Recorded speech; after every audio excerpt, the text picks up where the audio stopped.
Unter die grinke Bäume spielen die Mäuschalach Schleumala. Ist es kaputt,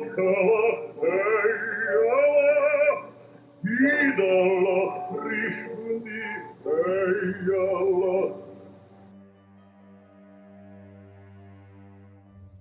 Pinsk. As a child, I remember thinking that it was funny that the names of these two faraway towns rhymed. Your grandparents are from Pinsk, which is smaller than Minsk, my dad would tell us. That and the fact that there was a factory in town that made matches was all I knew about Pinsk. I now know that my grandparents had to leave Pinsk because of the pogroms and the hardship of being Jewish in Eastern Europe at the turn of the century. The imagery I had of their homeland was shaped by Fiddler on the Roof and stories by Jewish authors. Over time, I met others who also knew very little about their families from Belarus for reasons we were all left to imagine. Were our immigrant forebears too busy making a new life in America? Or did they turn their backs or want to forget the country that had been so hostile to them? As my family becomes a wonderful mix of cultures and races, I wanted to be able to hand down the story of my grandparents because I think it is important to know where you come from. It shapes you. But first, I needed to complete the story for myself. This is about my journey to Pinsk.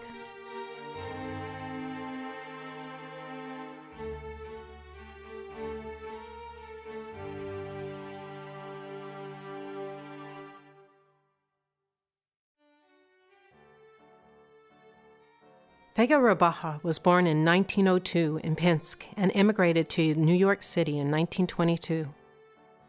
She was married to Hyman Fishman, who also immigrated from Pinsk by way of Cuba. My father, Daniel, was born in 1930. He and his older sister, Gertie, grew up in New York City during the Great Depression and World War II. This is how I remember my grandmother, who I seldom saw since I grew up in California. She had a strength that fascinated me, but we had trouble communicating since her Yiddish accent was very prominent.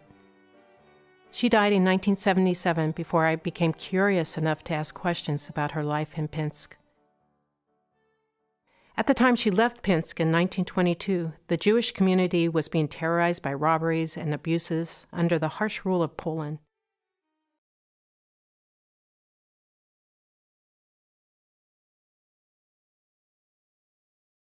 She had lived through the hardship of World War I when Pinsk was occupied by the Germans, who starved residents by taking much of the harvest. Jewish girls, including my grandmother and her sister Anna, were sent to pick potatoes for the Germans. In 1921, Pinsk was 71% Jewish, but this began to decline as many immigrated. After my grandmother left, the rest of her family immigrated except for her sister, Leah.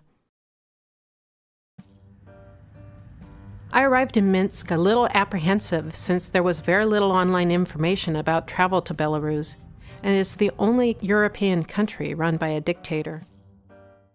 However, I was met by my guide, Katya, who quickly put me at ease. As we drove into Minsk, I was struck by the influence of the Soviets. As Katya explained, they rebuilt and occupied Belarus after World War II. I didn't expect to feel a connection right away. As far as I knew, my grandparents did not visit this large city. But it was at the Minsk Holocaust Memorial at the edge of the former ghetto that this happened to me. Katya brought me to a pit and explained the death march from the ghetto to this point of execution. I remember thinking how efficient the Nazis were at killing. But then Katya told me the bodies were still beneath my feet. I was nauseous. A sculpture by Belarusian artist Leonid Levin led down to the mass grave. He captured the fear and the forlorn look on parents' faces as they shielded their children. This was the beginning of my journey.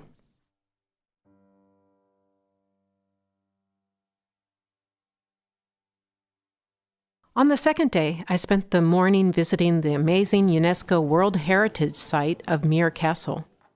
So driving along an overgrown road to get to a Jewish graveyard was in stark contrast to the marvel I experienced earlier.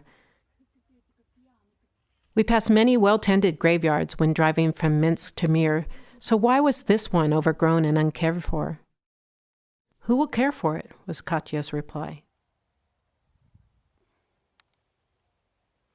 There was much to think about as we made our way to Pinsk.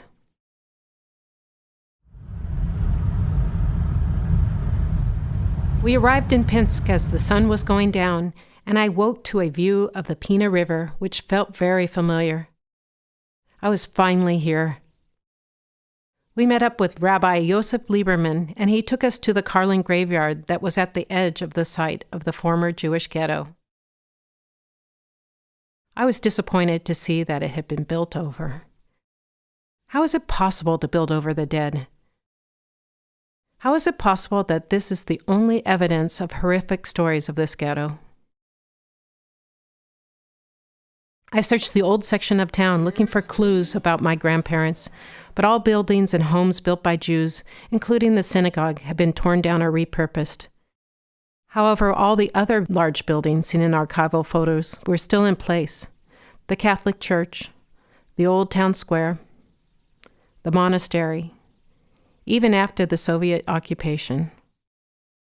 While there were a few plaques like this one that recognized the yeshiva that produced Chaim Weizmann, the first president of Israel, the old section of town did not honor the inhabitants that made up its past. Rabbi Lieberman had a small museum, however, and I spent time looking at the relics and evidence of my relatives' lives in Pinsk.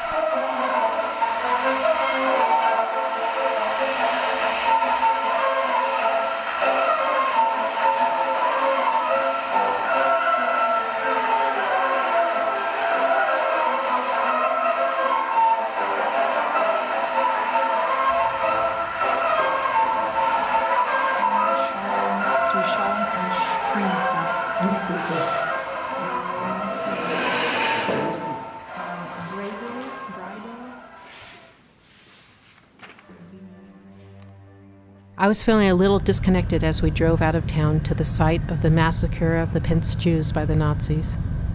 In this case, the Nazis had come back to burn the bodies to hide the evidence. The countryside was more in keeping with images from Fiddler on the Roof, and I finally understood why my grandmother had wept quietly when watching the movie with my sister Esther. Big sky, fertile fields, and the smell of dirt.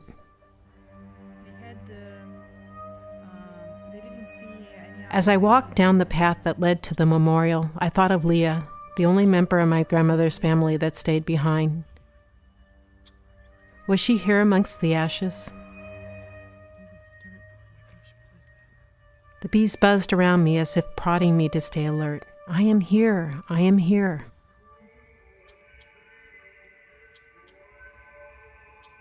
Be at peace, I heard myself say.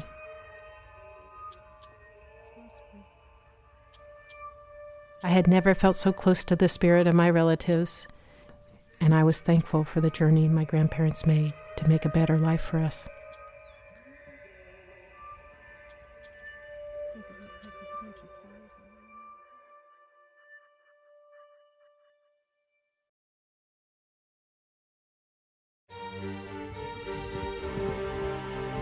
Maybe my grandparents did not speak of Pinsk because they were busy with their new lives, and why be sentimental about a place that was so inhospitable?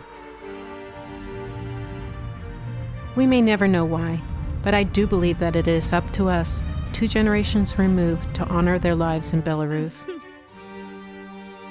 Katya thanked me as I left for being interested enough to experience Belarus for myself. However, it is she and other members of the Jewish Heritage Research Group in Belarus that deserve our thanks, or there would be no memory of our families left. I hope this video lives on in my family and that it may encourage others to search for their families.